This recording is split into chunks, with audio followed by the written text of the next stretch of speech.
Hello, everyone, and welcome to this BA Collab Hour webinar, Solving Hazy IPA.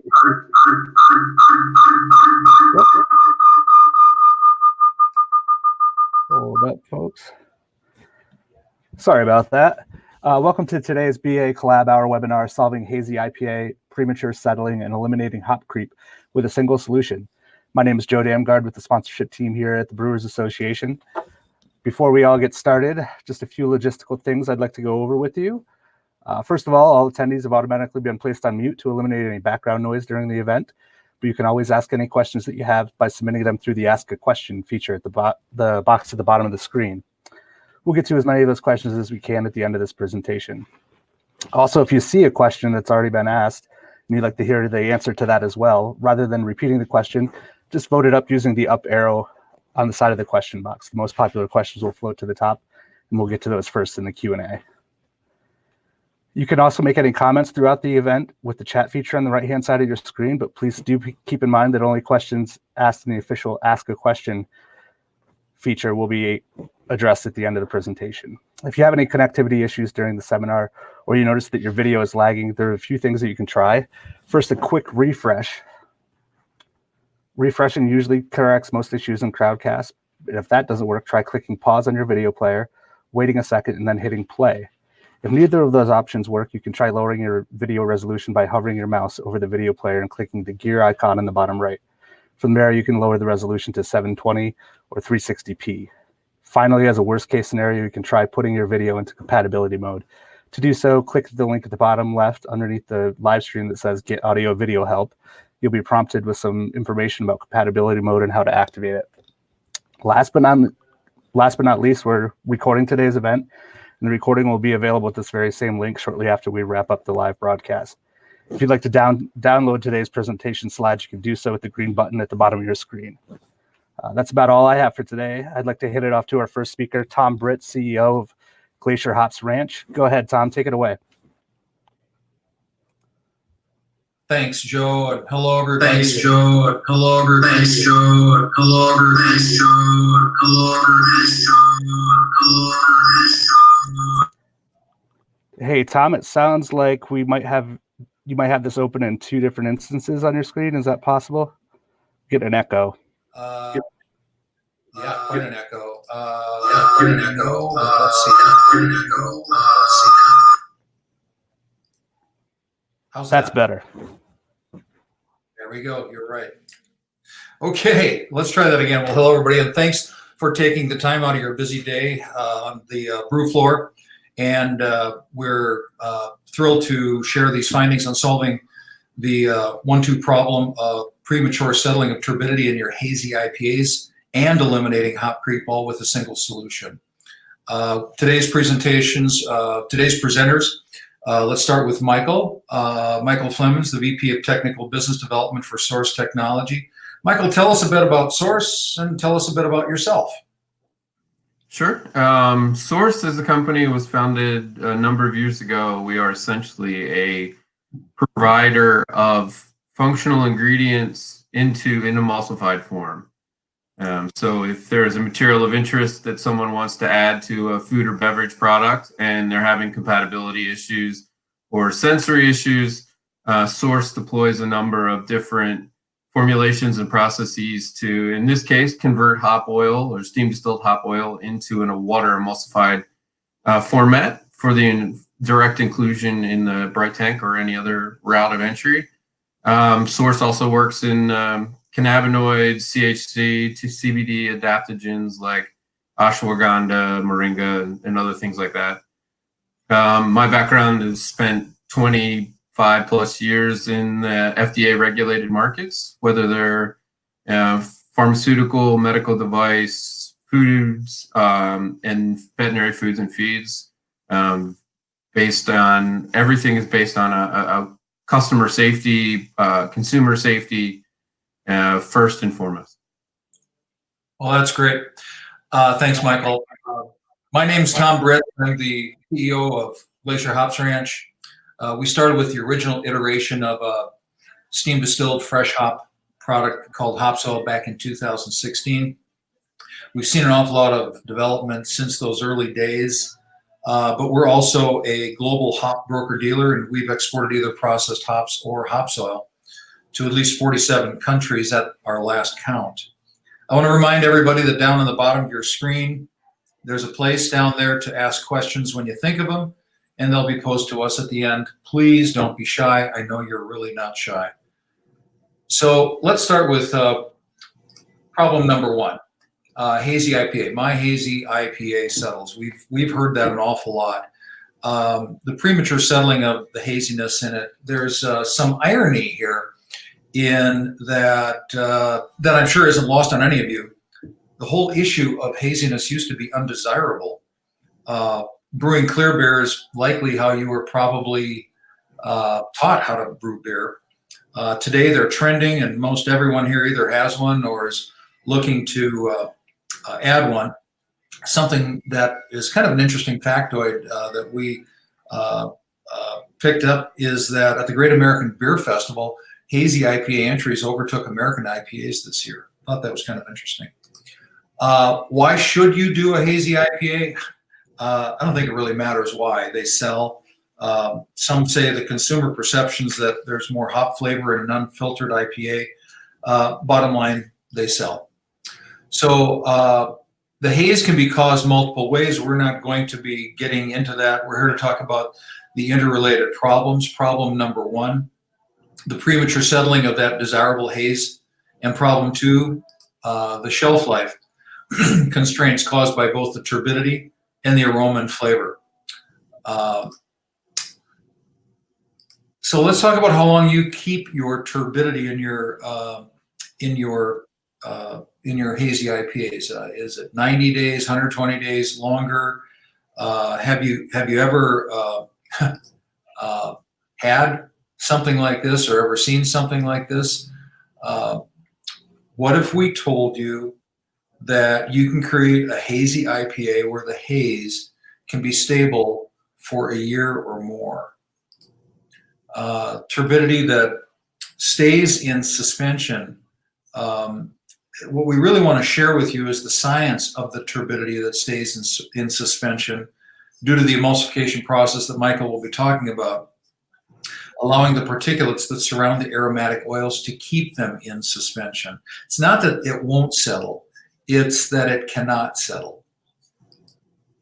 Little background, we launched hop soil, as I mentioned, back in 2016. By 2017, brewers were broadly using ethanol as the grain alcohol as the emulsifying agent. The challenge that we had was that the results could be inconsistent. Cleanup was a bit of a bugger, quite honestly. I'm pleased to share that we partnered with Source Technology to offer a couple of water-soluble solutions. Michael, a little more detail on these, the development of these custom solutions, how it translates specifically to beverage ingredients. If I could indulge you here. Sure. I mean, everyone knows the classic oil and water don't mix. Everyone's experienced getting an Italian dressing at the store. It's separated. You shake it up. It lasts for a second or two, and then it separates again. So there's a lot of work in areas right now. People have a heavy interest in dragging materials into solutions. Hidden Valley Ranch is a perfect example of this problem solved with a classic Italian dressing. They use an emulsifier to hold the oil and all the water phases together. So essentially, the technology has been around for decades and decades. It's proven it's safe. It's all the ingredients are FDA and TTB approved. But the challenge becomes making something that's going to hold up in a specific environment with a specific oil under a set of specific circumstances. So that's sort of where Glacier Hops and Source have been down the path of figuring out what's the best form and format to convert their steam distilled hop oil into a water soluble platform. Great, thanks. So Source developed a range of these emulsions using our hop soil. They range from clear to hazy, and I remember asking Michael the question with the hazy in particular, do we have to shake this stuff up before we dose it? Michael, your response? Absolutely not. It's stable in the jug. It'll be stable in the bright tank. It's stable in the beer. You don't need to mix it or shake it or do anything else with it. Which is really what led to this whole conversation. So, Michael, I'll let you take it over from here. Sure. I mean, really, the concept, the original ask put before us is to help stabilize the haze.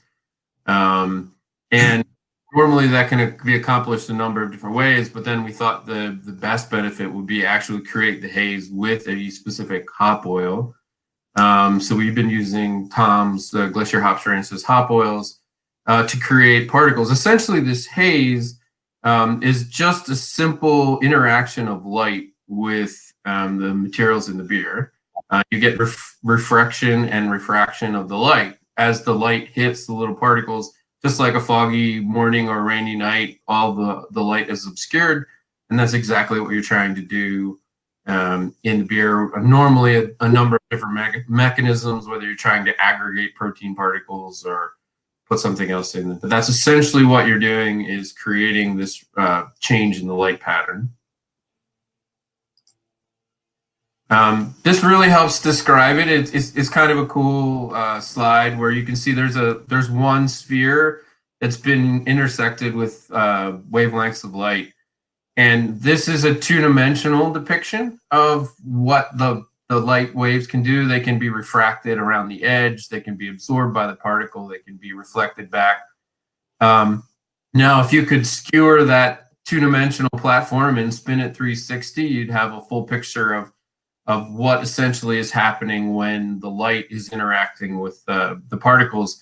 And whether you know it by default, if you create a hazy IPA, you are acting as a physicist. So the way we initially create these droplets or these particles is with using an emulsifier depicted in box A. There are two fractions to that. One is a hydrophilic, meaning it loves water. The other is a lipophilic, meaning it loves oils or fats. The classic example that you wouldn't employ in a beverage application, but you use every day at home, is dish soap. Dish soap is a surfactant. It has a water-loving portion and an oil-loving portion, and that's what drags the oil down the drain with the soap and the water.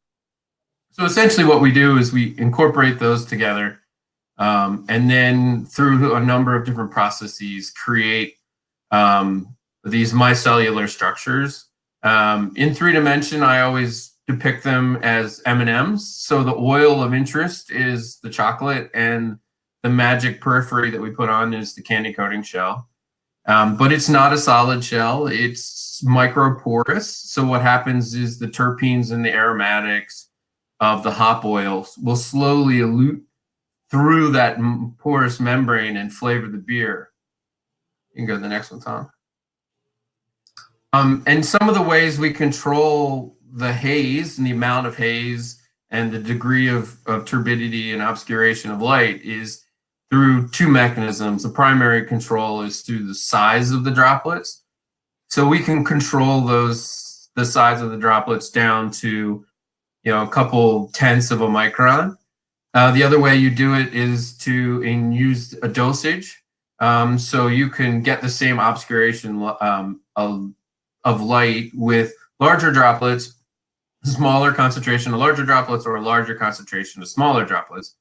And where this is powerful is because if you're using hop oil, that's going to add aromatic compounds. So if in one case you want a very lightly flavored system, we could create the haze with larger droplets and fewer of them, so you get less flavor. And if you're looking for an intense flavoring system, then we create smaller droplets and you just use more of them, and you get the same haze depending on, and in that way you don't have to use a ton. If you want a ton of haze, you don't have to use a ton of hop oil, essentially. Back one. So this just pictorially shows that you can create different hazes.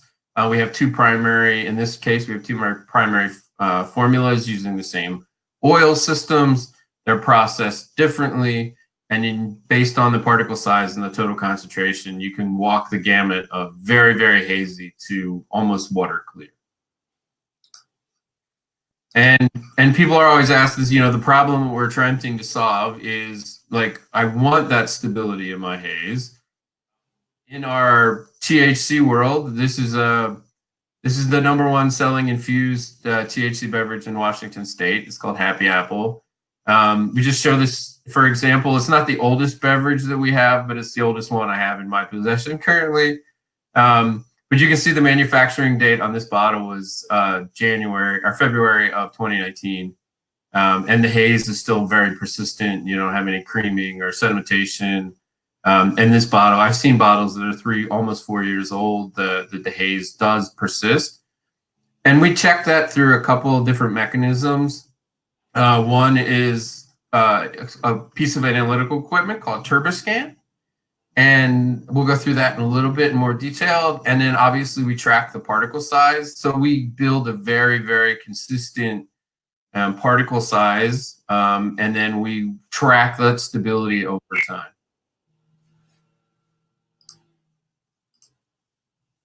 Yep. And something that we'll touch on in towards the end is that there's a little bit of secret in the secret sauce, and the particles are electrostatically charged to sort of repel each other, and we can go into that in more detail.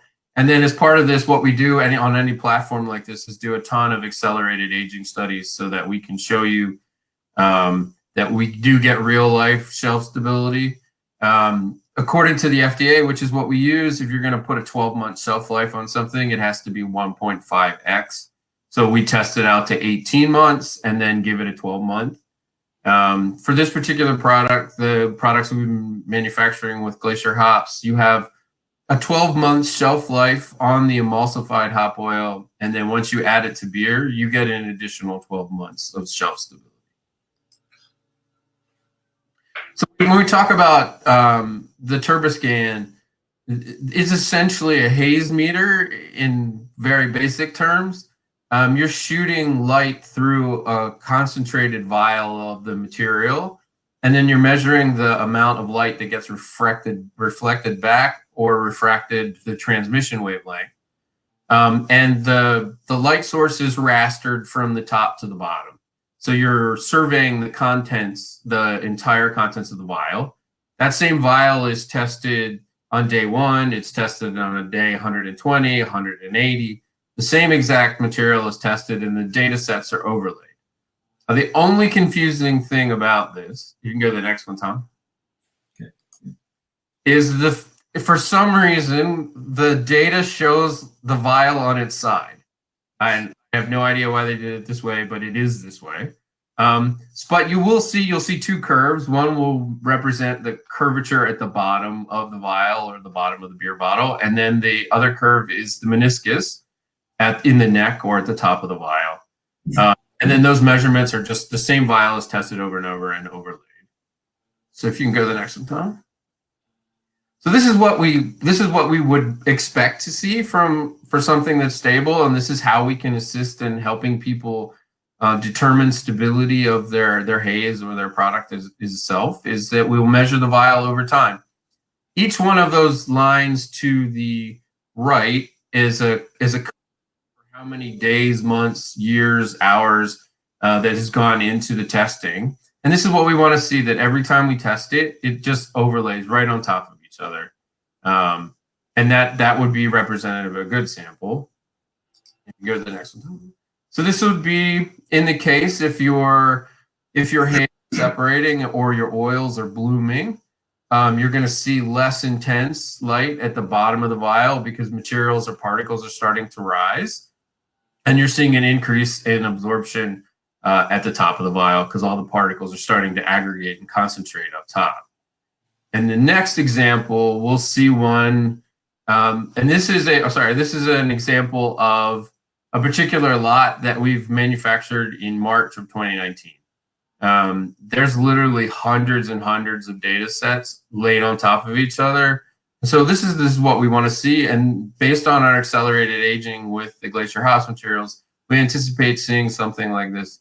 And every single time with the hop oil that you will have repeatable stability. You will have a very, very haze stable system. Go to the next one. And this slide sort of is an attempt to depict that electrical charge. So there is, in this case, there's a slight positive charge. There's a cationic charge on the backbone of the emulsifier we use. And that creates a net positive charge. So the way this works is if you bring two north poles of a magnet together, they will immediately repel each other. So inside of even one bottle of beer, you're going to have hundreds of thousands, if not millions, of these hazy particles. They're all positively charged. And they're moving around because every time they come within proximity of each other, they will repel each other. Well, that's fine if it's two, but now you've got hundreds of thousands that are in continuous motion. And every time the particles come near each other, they repel each other. And they're just constantly bouncing around, constantly in motion. And that is why you never see any settling. They'll bounce off the bottle, they'll bounce off the sides, they'll bounce off each other. They continue to bounce. And then you can also see how there isn't like a perfect shield. There is some porosity or perforation to the system. So that's what allows the aromatics and the flavorings that you want out of the hop oil to sort of perfume the beer once this material is inside the beer. So the particle itself will, it applies to the law of diffusion, which says that the material will go from a high concentration in the center of these particles to a low concentration, which is inside your beer. And we're leveraging diffusion, we're leveraging electrostatic repulsion, leveraging emulsion technology to sort of elevate this hop oil into a particle that achieves a lot of the things that people are looking for: a stable haze and a good flavoring system. Thanks, Michael. Last slide always fascinates me. Or it's just the science behind this is always interesting. So we come now to the hazy solution. What we were looking to do was to combine the original pure hop soil with a source emulsion. We wanted something simple to use, something that was completely water soluble without any residue, that kept the intensity of the fresh steam distilled hop oil, kept the longer shelf life of the aroma, and enhanced the turbidity. What we got is something with a long shelf life that is either a partial or full substitute for dry hopping. And if you think conceptually of liquid dry hopping, you get it. So the bottom line is that it does solve the hazy shelf life turbidity issue of premature settling, but we found that it does an awful lot more. Dosing, pretty easy. Step one, there's a couple ways of doing it, but you can literally pour it into the bright, carbonate it in packaging. We've got some brewers who are dosing it in line from the fermentation tank to the bright and then carbonating and packaging. But there doesn't seem to be a need for that because the agitation from the carbonation seems to be adequate. You can package it the same day after carbonation, and be aware, and I'll let Michael explain this, that there is an incremental flavor bloom after that. So step two, Michael, what is step two again? There's no step two. The thing that we were most pleased about is that cleanup is such a snap. It's probably the easiest thing about this ingredient.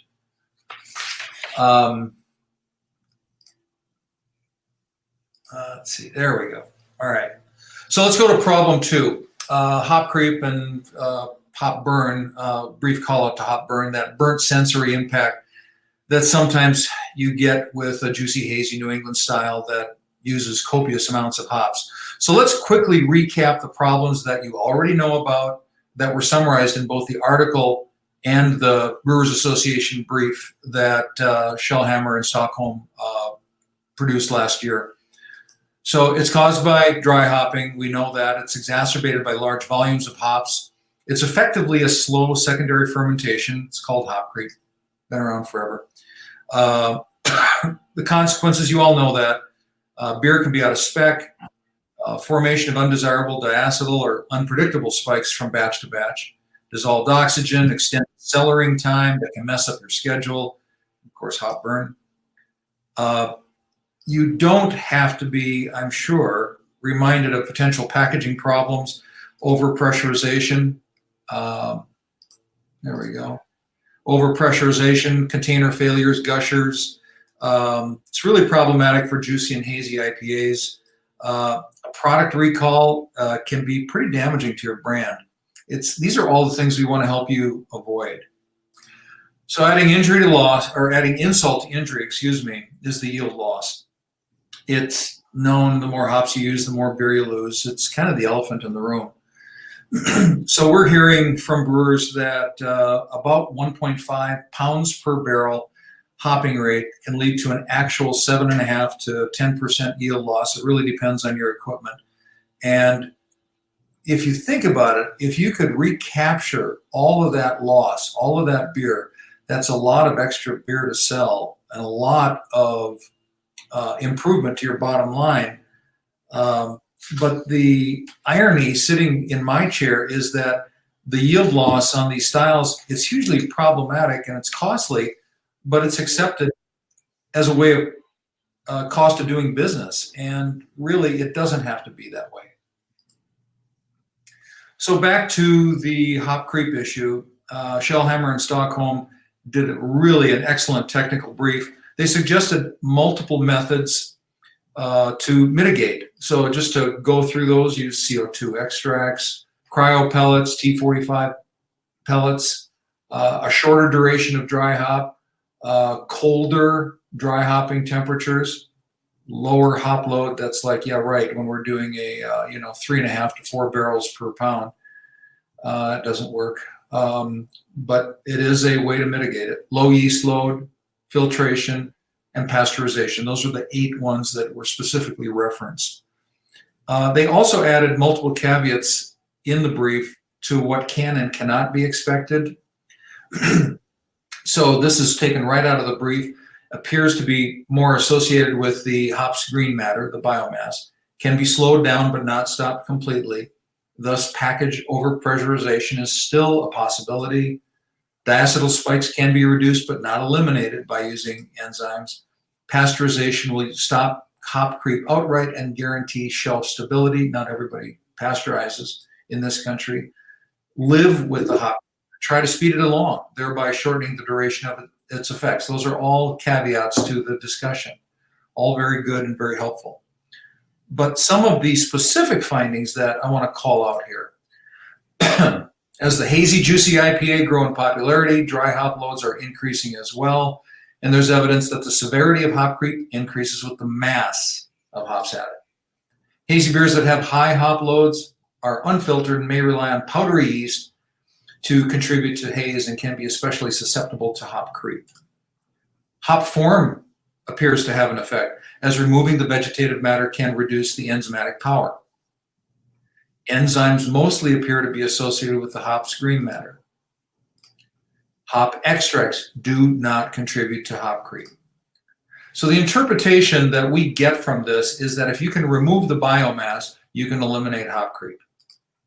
Another link to the biomass I want to bring forward from about 5 years ago, 2016, the MBAA Technical Quarterly published a paper on dry hopping and its effect on IBU stripping. John Paul May and Robert Smith did an excellent report on this, and I'd like to call out a few things. It's really focused on the impacts of dry hopping with pellets, but there's a short section on comparing hop oils and pellets. So they mentioned that brewers who dry hop are generally interested in incorporating hop oil into their beer. They actually used some Cascade steam distilled hop oil here to see if hop oil affects it the same way, and they treated it with 5, 10, and 15 parts per million. The results indicate at the dose levels tested, hop oil does not affect the IBU test result. You can see the chart. It's flat, had no negative impact. So their conclusion, ironically, it was literally in the last sentence in the summary and conclusion section. It says, finally, hop oil, one of the main reasons brewers dry hop in the first place, does not affect IBU test results. That was kind of reassuring and validating of some things that we were looking at. So we believe that there's a link between these heavily hop beers that pre-craft and the emergence of IPAs as a modern style, even though we all know it's an old style, was not apparent. By removing the biomass completely, the issues relating to hop creep and IBU stripping seem to be mitigated. To take it a step further, it seems logical that there are links between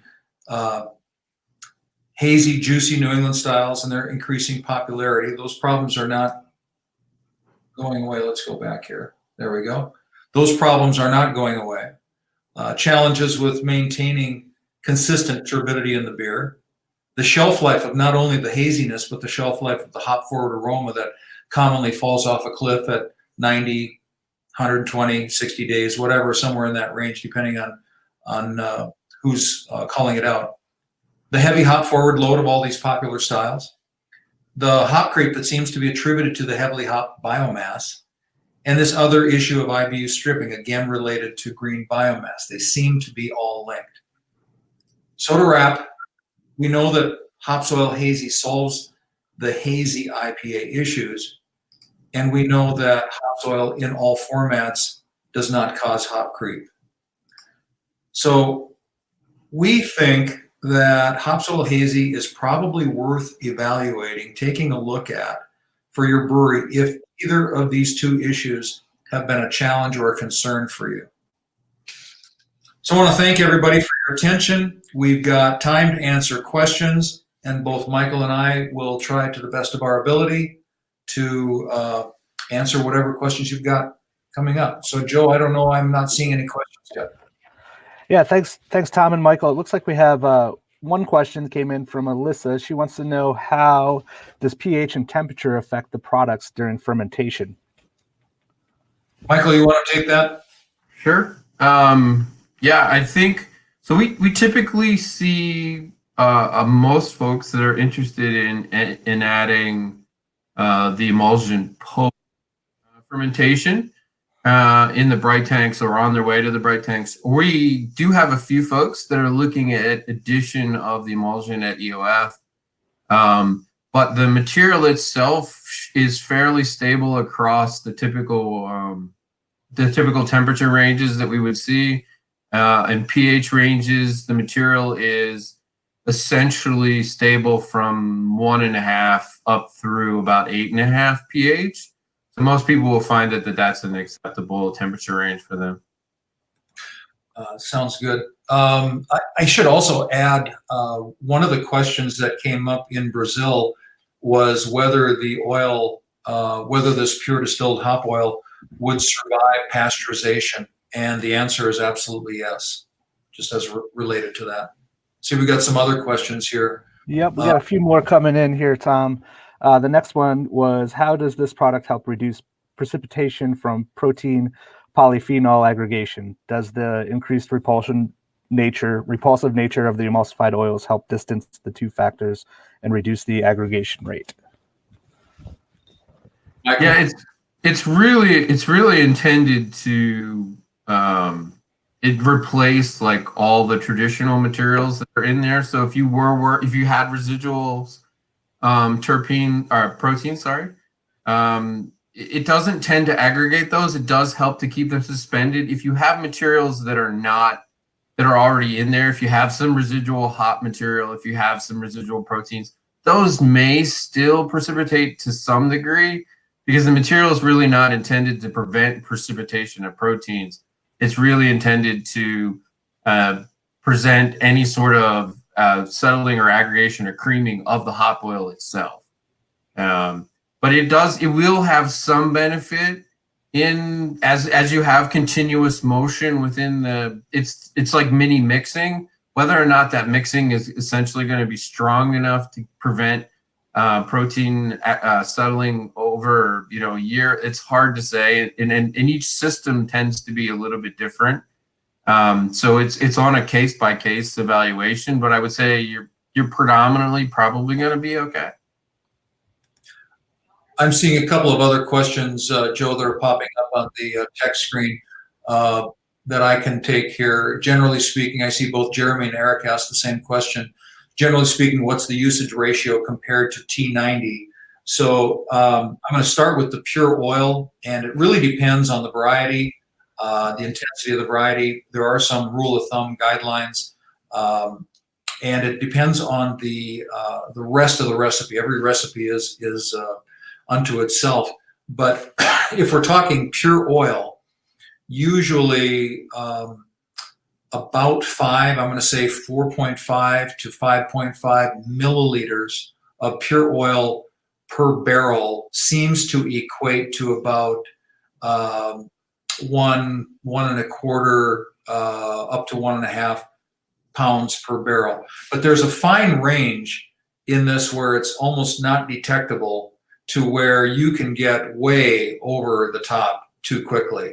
So, for instance, it's kind of cumulative. What we found is that if you're dosing at 1.5 pounds per barrel and using, let's just say, 4.75 milliliters per barrel, and you want to go to a juicy or a hazy IPA with 3 or 3.5, you wouldn't use double or more than that. You wouldn't go to 10. That would be just, it's overpowering. A little of this goes a long way. So anyway, that's the average dosing rate on there. But the hazy, the way that the flavor bloom works and the concentration of the haziness, the hazy works at about 13 to 16% concentration. So of the oil. So you mathematically, you just back it down. That's if you're looking at 25, 35 milliliters per barrel of the emulsion, that's about what that would be. I also see a question here from Bob. Is that 100% natural hop product? The steam distilled oil is pure oil taken from fresh hops only at harvest time, right out of the field into the steam kettle. The distillery and the farm have to be next to each other. It happens immediately. Yes, it is. And the emulsion, as Michael had mentioned, it uses all either TTB or FDA approved ingredients. So in terms of whether it's natural or not, I'd say, Michael, would you agree that it's 100% natural? Yeah, the primary constituents is, when you look at the emulsion itself is roughly 70% water. So you're adding water. The oil phase is in at 10%. So you have like 20% left that is sort of the emulsification, and those platforms you can draw from a myriad of natural organic systems. We tried to stick in this case. It's essentially the predominantly plant-based. So most of those are considered all natural. It really depends on. There's no 100% natural nomenclature as far as the FDA. I love the fact that the beer industry is under the FDA because it makes the understanding the rules and regulations quite a bit easier and simpler to work through. One call out would be the TTB, but it seems the TTB is following along with everything that the FDA says. We've had some discussions with them, and they're all on board with everything that we're using and putting into to make this emulsion. That was one of the primary drivers. Well, when I had a conversation with the coordinator at the lab of the TTB about this, we were talking about the difference between TTB approved ingredients, which is on one list, and FDA approved ingredients. And his comment to me was that the FDA is a higher standard, and if it's FDA approved, it's okay by us. So that was a conversation I had. I'm seeing another question here from Mike. Challenge that we have encountered using hop soils at small scale, 3-barrel system, is how to practically dose it. Any new light to shed here process-wise? Michael, I think this is a really good one here to talk about, because one of the advantages of having a lower concentration rather than pure is how you can microdose it with such accuracy. You want to talk about that? Sure. Yeah, this is something that we're incredibly sensitive to, and I will call out that a lot of this work was done specifically in the THC space. So if if you're a consumer of THC products and you're selling a beverage in the state of California and your label claim is 50 milligrams, they will test you for 50 milligrams and they'll see how compliant you are with getting 50 milligrams. And it's incredibly important to make sure that each beverage has 50 milligrams. We want to make sure that, as the beverage is developed and packed out, that the first cans don't have all the monster slugs in them and the last cans don't have any. So we're very sensitive to incredibly tight dosage regulations. And that's where it makes sometimes using hop oil as a straight additive challenging, because it is, to Tom's point, it is so concentrated. It is so aromatic that even small variations in the dosing could give you wild variability. And so our attempt in the way we mitigate that in pretty many all of the industries that we currently serve is by actually making a more dilute formulation. And normally people are like, well, I don't want to be buying water, and that's understandable. And there's a slight increase in the freight. But what it does give you is the ability to make even normal standard operating errors or normal process control variation. You should have no lot-to-lot variation. So we have an example that says, if you're off by like half a gram or half a milliliter of pure hop oil, you're off by a huge margin. And that will give you lot-to-lot variation that's sort of off the charts. But if you're off by using the emulsion by the same factor, you're mitigating that variation down to essentially nothing. So even employing, the standard errors and the standard variations of manufacturing are going to impart no lot-to-lot variation in the finished product. It's very important. Another question that I've had separately is, how many varieties or blends do you have? Right now there's I think 17 or 18. I think the newest one that we just added to the lineup is Zappa. But we've got, I believe there's 18 or 19 varieties and blends. And I believe currently in the Hazy, Michael, we've got 13 different varieties and blends. Mm-hmm. Yeah, and one interesting thing I'll throw out there is that we see this from the flavor space. So folks will get prescriptive on, I want to use X variety. And the question is always why that specific variety. And that's because, well, that's the outcome that they desired.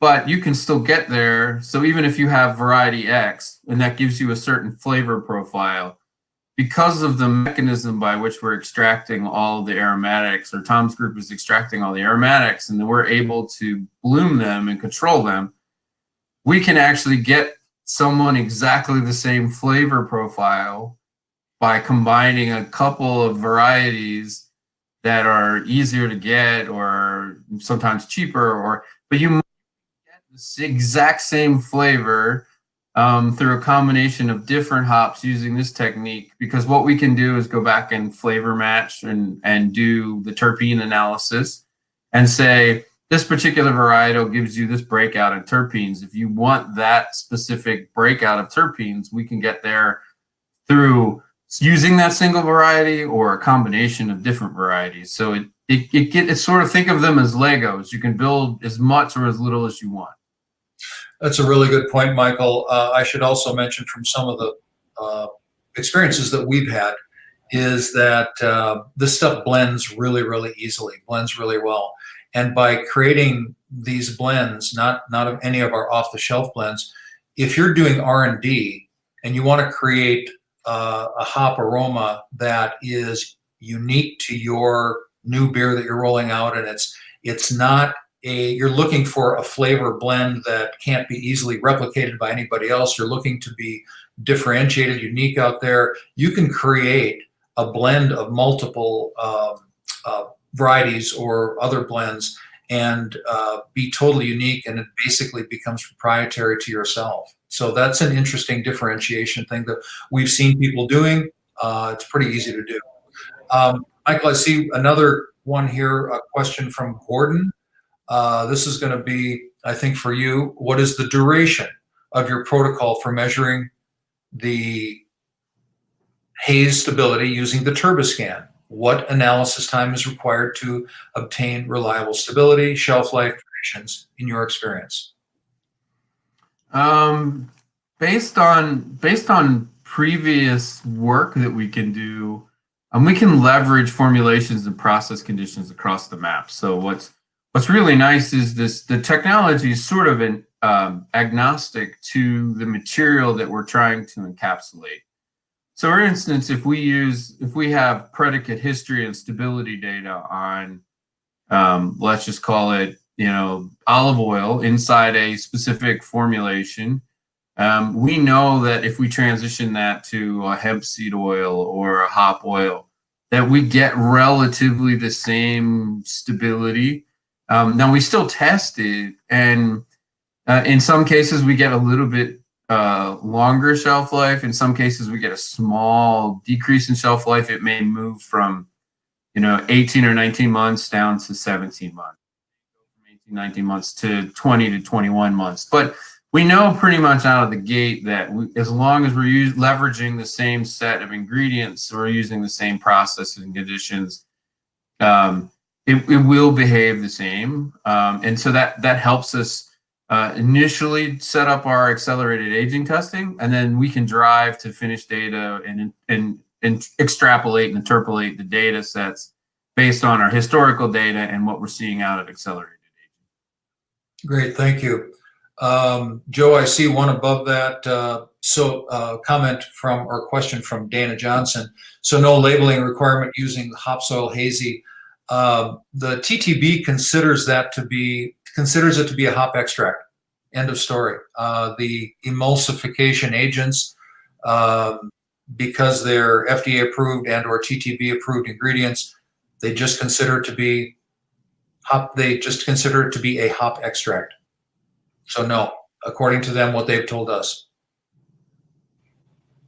All right. Looks like our most popular question here, Tom, came from Charlie, and he's asking if it can be used in conjunction with pellet hops for dry hopping, or should it or can it be added after traditional dry hopping? The answer is yeah. We have currently we have an awful lot. I'd say the majority of our brewers are using it in conjunction with pellets on the dry hopping side. It can be added after traditional bright. The way that most people, and I think this may answer another question here, the way that the SOP is worded for the pure is to do the emulsification. That was using ethanol, same thing. You've got an emulsified hop extract. You dose it in line from the fermentation tank to the bright tank. There's a couple of different ways of doing it. Brewers are rather creative, but a way of doing it is to hook it up with a CO2 blast and then just kind of burp it into the solution as you're putting it into the bright tank. And then that which agitates it. You can do that this way with the hop soil hazy. Michael, I'd like your opinion on just dosing it into the bright tank without that inline agitation, and what the effect would be just to pour it into the bright tank and then carbonate and then package. Sure, that, and that's one of the. So it does the electrostatic charge in the periphery does two things. One, it keeps it stable. The other thing, the product will actually self-mix. So we have beverage companies that they traditionally load their tanks and then their materials the night before, and then they carbonate and then they pack out. And what they told us is they add our emulsion to the tank, even without any agitation or without any carbonation. The material will actually self-diffuse into the tank, and they come in the next morning and the material's already mixed. It essentially will, and you can see it for yourself if you ever get a sample. You could just literally add a drop to a glass of water or a glass of Pilsner and go away for an hour or 2 hours and come back, and it'll start to have already diffused its way out throughout the product. So you really requires essentially almost no mixing. but any agitation at all, carbonation or filling a tank, will literally do everything that you need it to. Okay. More questions, Joe? I see more coming in.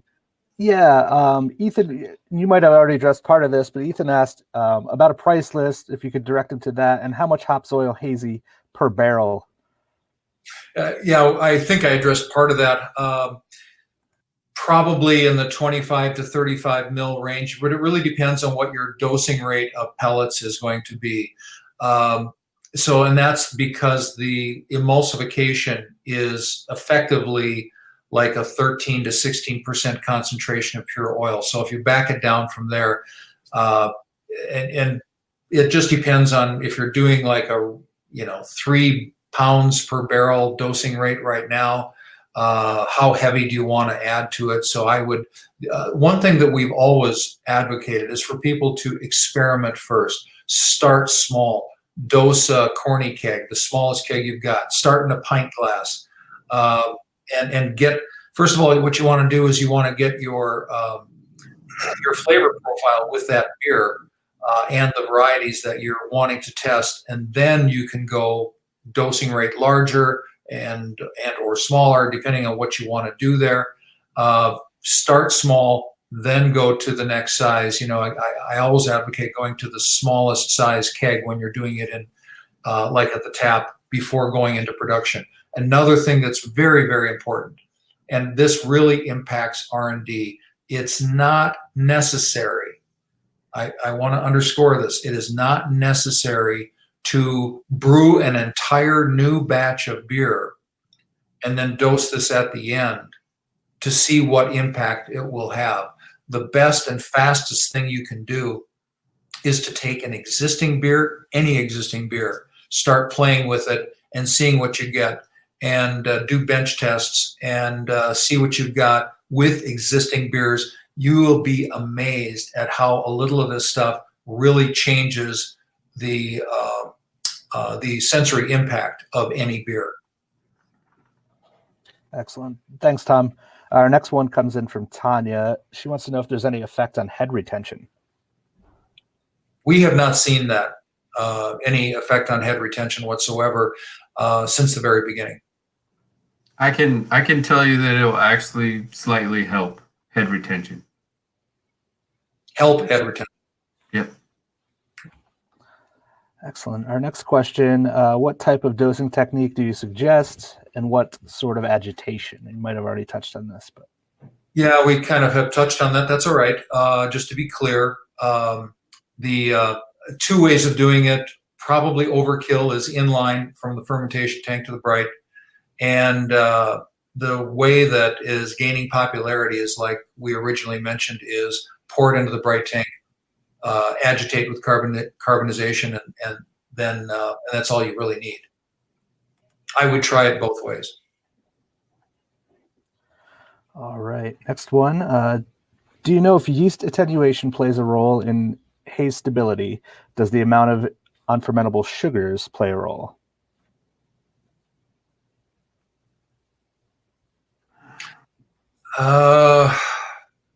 This really, I'm going to take a stab at this, Michael. This really doesn't deal with haze stability as it relates to yeast and proteins and other things. I'm going to say conventional methods of creating a haze in a beer. This really deals with creating a haze through another means. Michael? Yeah, I mean, I think that the intent of this is to sort of, and not in a negative way, but be a bit disruptive. So the thought process is that if you wanted to create a hazy IPA, why not leverage the cheapest, fastest, most efficient process that you have? You could brew a standard Pilsner, and then you could throw in the emulsified hop oil into the bright tank, and you've got a hazy IPA with all the flavor and haze and stability that you want, without having to go through the machinations and of intense hops and doing all those things. Like the really intent of this is to make this a positive impact for the brewer by by helping them streamline processes, by cutting out some of the expensive raw materials and some of the times you have to wait, by having these elaborate processes. We actually in the lab, when we were first developing it, we went and bought couple 30 packs of some of the weakest, lightest beers that we could find. And by the end of the day, we were making some of the most flavorful hazy IPAs that you can ever imagine. And no one in the office thought it was possible to fix some of these beers. And that's to Tom's earlier point. I think that's the power of the R&D. You can do all of this R&D on your bench. You could take your simplest product. You could literally add a drop of each variety in the pint glass, see what it does. You can play with combinations. You never have to hit the brew kettle to do any of the work. You can literally accomplish in a day's time what it would normally take you weeks to do from an R&D format. I see a question here, Joe, from Drew about Saaz, whether it's available in hazy or clear. Is it possible to have a hazy Pilsner with Saaz? He brings up a really good point or question, and it's really timely. Many of us subscribe to a newsletter from Stan Hieronymus, who wrote the hop book for the authoritative hop book for the BA. And Stan's monthly newsletter, or sometimes more frequently, actually, as it came in this morning, he referenced dry hopped lagers, and he mentioned in there that it's not a brand new thing. It's been around for actually quite some time. So to kind of draw a line from Stan's point to Drew's question, yes, it's absolutely possible to have a hazy Pilsner with Saaz. We actually have got a couple of breweries down in Brazil and Argentina who are using a hop soil in a hop-forward lager. Now, it's not intended to be a hazy, but there's no reason why it can't be. Excellent, Tom. Looks like we have one question left from Andrew. He's asking if you foresee any other hop varieties being available in the future. The answer is always I